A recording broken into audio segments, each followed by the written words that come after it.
واسأل عنا له منا قل علامات انت تدريبه مدعيكم غايب عنا.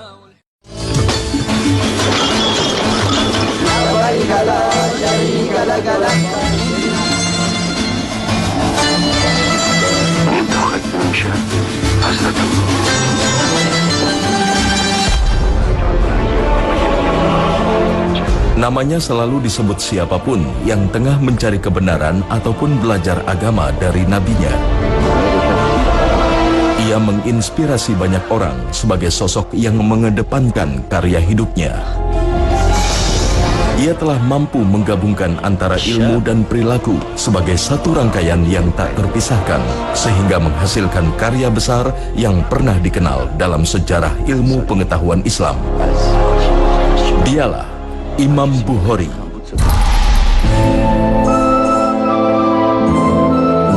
Imam Bukhari lahir pada bulan Syawal 194 Hijriah dengan nama Abu Abdullah Muhammad bin Ismail bin Ibrahim. Nama Bukhari sendiri merupakan julukan yang merujuk tempat ia berasal, yaitu wilayah Bukharo di Uzbekistan. Saat kecil, Bukhari sempat kehilangan penglihatannya.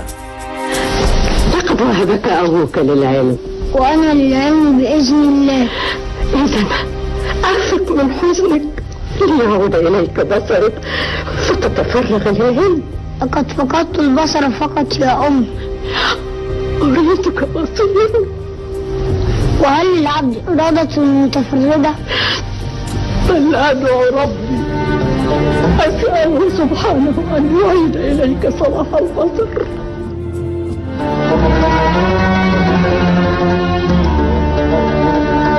انهضي أيتها النائمة. لماذا؟ استجاب الله لدعواتك وشفى ولدك. محمد شفيع. Namun berkat doa sang ibu yang tak pernah henti, Allah Subhanahu wa Ta'ala mengembalikan penglihatan Bukhari. Ia memang sosok yang terlahir dari buah kesolehan ayah dan ibunya yang senantiasa memperhatikan pertumbuhan putranya dengan benar. Darah yang mengalir pada dirinya merupakan hasil dari asupan yang halal. Inilah di antara penentu kebesaran seorang Imam Bukhari. Bismillahirrahmanirrahim. Waktu ayah saya sakaratul maut dan mau meninggal, beliau mengeluarkan sebuah kalimat. Beliau katakan bahwa belum pernah sekalipun aku ini memberi Bukhari barang yang syubhat. Tidak pernah sekalipun aku memberi Bukhari barang yang syubhat. Syubhat di dalam Islam adalah hukum yang belum haram sesungguhnya, tetapi juga tidak halal. Dia belum halal, dia juga belum haram. Hukum yang belum jelas, masih samar-samar di tengah hukumnya.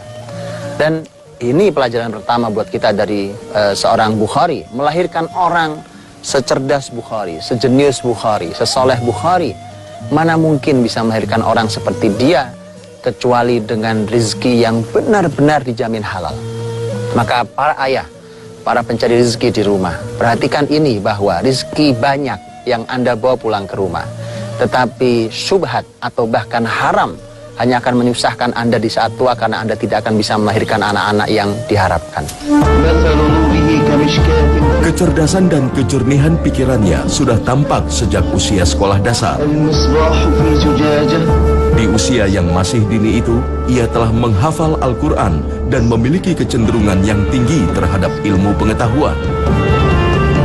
Ilmu periwayatan hadis yang dianggap cukup pelik oleh para penuntut ilmu hadis sudah dimengerti dengan baik oleh Bukhari kecil.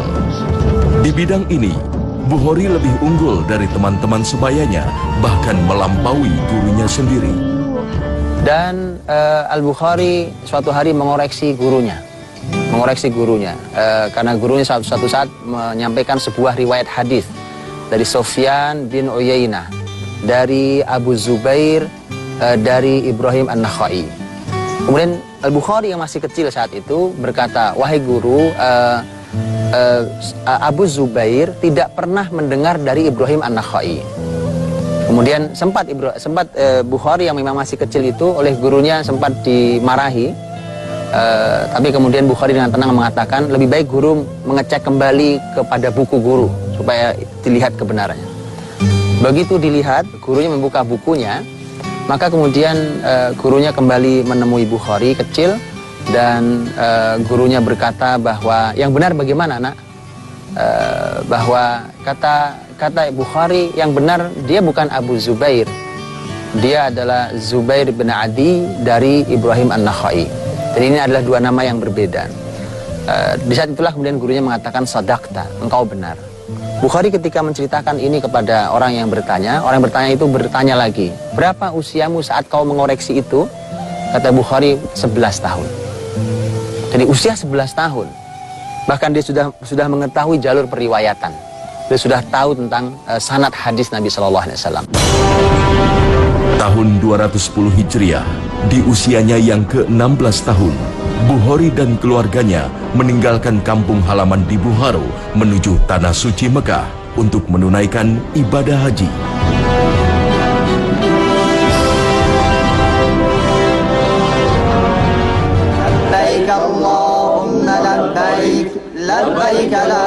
Namun keluarga Bukhari memilih menetap di Tanah Suci.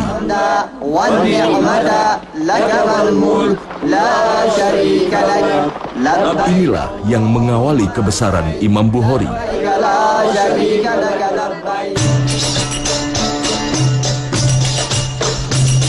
Kawasan Hijaz yang merupakan pusat ilmu pengetahuan menjadi amunisi bagi Bukhari muda. Tak henti-hentinya ia memperkaya pengetahuan ilmu hadis Rasulullah Sallallahu Alaihi Wasallam. Berbeda dengan teman-teman seperguruannya, Bukhari tak pernah terlihat menulis catatan dari pelajaran ilmu apapun yang dipelajarinya. Hal inilah yang sering dijadikan ejekan teman-temannya. Bukhari dianggap membuang-buang waktu untuk belajar ilmu hadis. Muhammad, bizlar madrasa mudarrislari tilidan mana qariyib 15.000 dan ortiq hadis yozib oldik. Siz esa madrasaga borasiz-u hanuz hech nima yozmaysiz. Muhammad. Biz ilgari ham unga xuddi shu savolni bergandik. U 16 kundan keyin bizga sizlar ustod og'zidan chiqqan hadislarni yozish bilan ovora bo'lganingizda men ularni yodlab oldim deb javob qildi. Nima? 15.000 hadisni? Hada. Biz uni qiyoslab ko'rgan edik, bari to'g'ri ekan. Hingga akhirnya diketahui bahwa Bukhari telah mencatat sebanyak 15.000 hadis di dalam ingatannya, jauh melebihi banyaknya jumlah catatan teman-temannya. ابدأ فالموت يسرع للحفاظ ولو أنك بدأت قبل الآن لالتقيت بجيل ذهب فتلك مهمة جليلة. Sebagai seorang pecinta ilmu hadis, Bukhari sering melakukan perjalanan ke berbagai penjuru wilayah Islam demi mendapatkan kesohihan hadis. Dimanapun ia singgah, di situ ia berguru pada ulama terbaik setempat. Sejarah mencatat, Imam Bukhari memiliki 1.000 guru yang tersebar di berbagai wilayah Islam. Salah satunya bernama Ishaq bin Rahuya, seorang ulama yang mendorong Bukhari untuk mengumpulkan catatan hadis dengan cara singkat. Kalimat sang guru inilah yang menjadi semangat awal Bukhari menyusun karya gemilangnya, Kitab Sahih Bukhari. ابدأ فالموت يسرع للحفاظ ولو أنك بدأت قبل الآن لالتقيت بجيل ذهب. إنها إرادة الله لا ينقصك المال، لذلك أتوقع أن تسرع ركائبك إلى مراكز العلم. سأسعى والله أرجو أن يوفقني لجمع كتاب مختصر لسنن رسول الله صلى الله عليه وسلم كما وجه شيخي، فتلك مهمة جليلة. Sahih Bukhari itu, Sahih Bukhari yang kita lihat hari ini merupakan kitab yang Masya Allah kadang-kadang kita berpikir sulit untuk mempelajarinya. Itu buat Bukhari adalah merupakan ilmu singkatnya. Makanya Bukhari mengatakan bahwa aku memilah hadis-hadis yang dicantumkan dalam Sahih Bukhari itu dari 100.000 hadis sahih yang aku hafal dan 200.000 hadis doif yang aku hafal. Sanad berikut matannya, karena hadis ada sanadnya, yaitu susunan perawi, dan ada matannya, ada isinya. Bayangkan, sebanyak itu dia pilah. Dari 100.000 yang sahih itu, dia cari yang paling sahih. Kemudian setelah dia teliti, dia koreksi sesuai dengan standar ulama hadis dan bahkan di tingkat standar yang paling tinggi. Nah, ketika dia sudah merasa nyaman bahwa ini hadis sahih dengan standar tinggi, maka Bukhari akan mandi, kemudian Bukhari akan melakukan sholat 2 rakaat, kemudian setelah itu baru memasukkan hadis itu ke dalam kumpulan kitabnya. Begitu selalu dia lakukan. Dia cek satu hadis, dia koreksi, mencapai standar sahih yang paling tinggi menurut Bukhari, maka kemudian Bukhari lagi-lagi mandi, kemudian sholat 2 rakaat, kemudian baru dia masukkan. Begitu sepanjang Bukhari memasukkan, maka berkah sekali kitab ini dan telah diuji oleh para ulama sepanjang abadnya. Dan kita perlu tahu bahwa dalam Sahih Bukhari itu ada lebih dari 7.000 hadis secara pengulangan, dengan pengulangan. Artinya ada beberapa hadis yang sebenarnya satu hadis, satu rangkaian, tapi oleh Bukhari dipotong. Maka ini disebut dengan pengulangan. Kalau tidak ada pengulangan, ada 4.000 hadis kurang lebihnya. Jadi artinya kalau 7.000 itu atau kalau kita ambil yang 4.000 tanpa pengulangan, maka artinya Bukhari sholat 8.000 rakaat untuk memantapkan hati bahwa dia telah berusaha, kemudian dia masukkan itu. Dan begitulah ilmu. Kalau ini menjadi inspirasi buat kita, dan inilah ilmu yang sepanjang abad terus hidup, jadi panduan, bahkan menjadi kitab paling sahih setelah Al-Quranul Karim. Siang malam, Bukhari menghabiskan waktunya untuk merangkum hadis-hadis Nabi ke dalam satu catatan. Keteguhan dan kesabarannya dalam ilmu begitu kuat. Dalam satu malam, ia terbangun dari tidurnya sampai 15 kali, dan setiap itu pula ia menorehkan catatan hadisnya. Kehebatan Bukhari sebagai perawi hadis semakin lama semakin dikenal di seluruh wilayah Islam. Hal ini membuat penasaran para penuntut ilmu hadis lainnya. Maka tak heran jika banyak yang menemuinya hanya sekedar untuk menguji kedalaman ilmunya. Kemudian diujilah dia oleh sekelompok orang di Baghdad. Ini sebenarnya pelajaran juga buat kita. Pelajarannya adalah bahwa di saat itu masyarakat untuk mau menerima kalimat seorang ulama, dia harus menguji dulu. Dia uji dulu. Tidak sembarang orang boleh bicara. Tidak boleh semua orang boleh menyampaikan ilmu agama Allah Subhanahu wa taala. Kalau orang mau menasihati seseorang dengan ilmu yang baik, silahkan.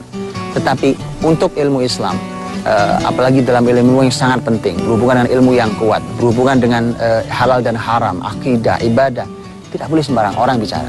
Bukhari untuk bisa bicara, orang Baghdad mau menerima, itu diuji oleh orang Baghdad. Dan disinilah seharusnya masyarakat mendapatkan keuntungan, karena mereka akan mendapatkan para ilmuwan, para ulama yang jernih ilmunya, bukan mereka yang asal saja atau yang keruh. Al-Bukhari masuk ke Baghdad, ditemui oleh 10 orang saat itu yang mau menguji, tapi mereka tidak berkata mau menguji. 10 orang itu setiap orang membawa 10 hadis yang sudah diacak sanadnya dan matannya, yaitu periwayatannya dan matannya diacak.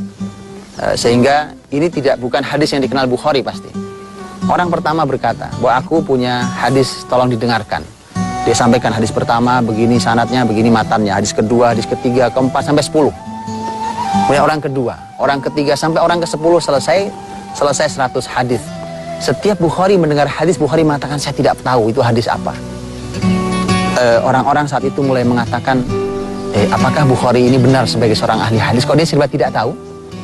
Kemudian setelah itulah Bukhari mengatakan, adapun Anda orang yang pertama, hadis Anda yang pertama itu sanadnya begini, matanya begini yang benar. Hadis kedua begini, 3, 4, 5 sampai 100. Bukhari mengembalikan dengan seperti semula sanad dan matanya. Tak hanya kitab Sahih Bukhari yang fenomenal, Bukhari juga memiliki karya-karya yang ia tuliskan dalam waktu singkat.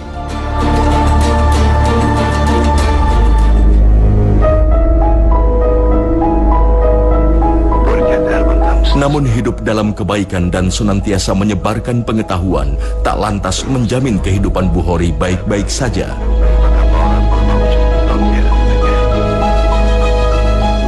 Berbagai fitnah juga kerap didapatkannya untuk menjatuhkan namanya.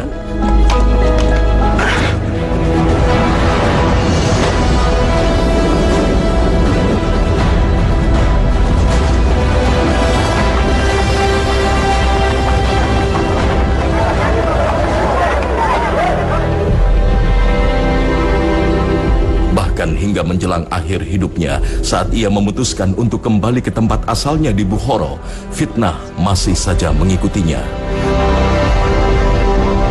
Terutama dari orang-orang yang dengki dengan popularitas dirinya yang dikenal di seluruh wilayah Islam. Tuduhan tata cara sholat yang tidak baik sampai menyebarkan ajaran sesat dilemparkan pada Bukhari. Imam Bukhari tak pernah risih dengan kedengkian ataupun iri hati dari siapapun. Namun kesucian ilmu yang didalaminya membuat diri Imam Bukhari memilih menjauh dari fitnah.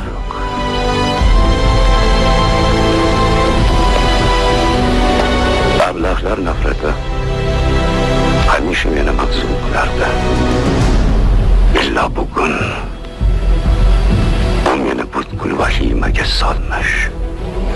ia pun memutuskan untuk meninggalkan kota kelahirannya.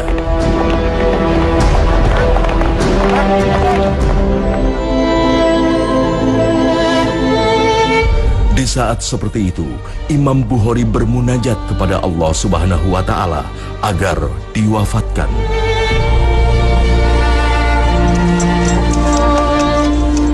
Sejarah mencatat, tak sampai sebulan sejak doanya dipanjatkan, Imam Bukhari wafat. Suatu hari ada seseorang yang bercerita bahwa di zaman Bukhari, dia mengatakan, aku bermimpi bertemu dengan Rasulullah Shallallahu Alaihi Wasallam dalam tidurku. Saat itu aku lihat Rasul sedang bersama para sahabatnya, kemudian aku salami, aku mengucapkan salam kepada Rasul, dan Rasul menjawab salam. Kemudian aku bertanya, ya Rasulullah, kenapa engkau menunggu di sini? Apa yang kau tunggu di sini? Nabi SAW mengatakan, aku menunggu Muhammad bin Ismail al-Bukhari. Dan mimpi orang ini ternyata, subhanallah, mimpi orang ini ternyata dia mengatakan beberapa hari setelahnya saya mendengar Bukhari telah meninggal. Dan begitu dicek betul oleh orang itu, ternyata meninggalnya Bukhari adalah sama pada hari di mana dia bermimpi bertemu Rasulullah Shallallahu Alaihi Wasallam. Kematian mulia dari seorang Imam Bukhari rahimahullah taala dalam perjalanan usianya yang sudah mencapai 62 tahun pada tahun 256 Hijriah di malam Idul Fitri.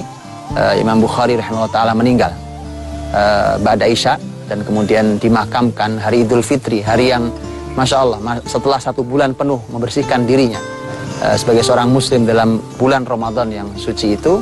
Kemudian masuk hari pertama di bulan di tanggal 1 Syawal, yaitu Idul Fitri, di zuhur itulah Imam Bukhari dimakamkan rahimallahu taala al-Bukhari. Sepanjang hidupnya, Imam Bukhari telah mengabdikan dirinya pada Islam.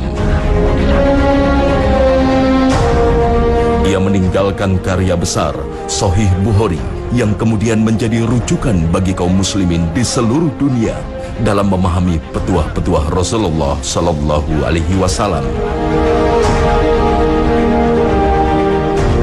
Di tangannya lahir sosok besar dalam ilmu hadis. Riwayat-riwayat yang dicatatnya secermat dan seteliti gurunya. Namanya selalu disandingkan dengan nama dirinya untuk menguji keabsahan dan kebenaran sebuah hadis. Dialah Imam Muslim.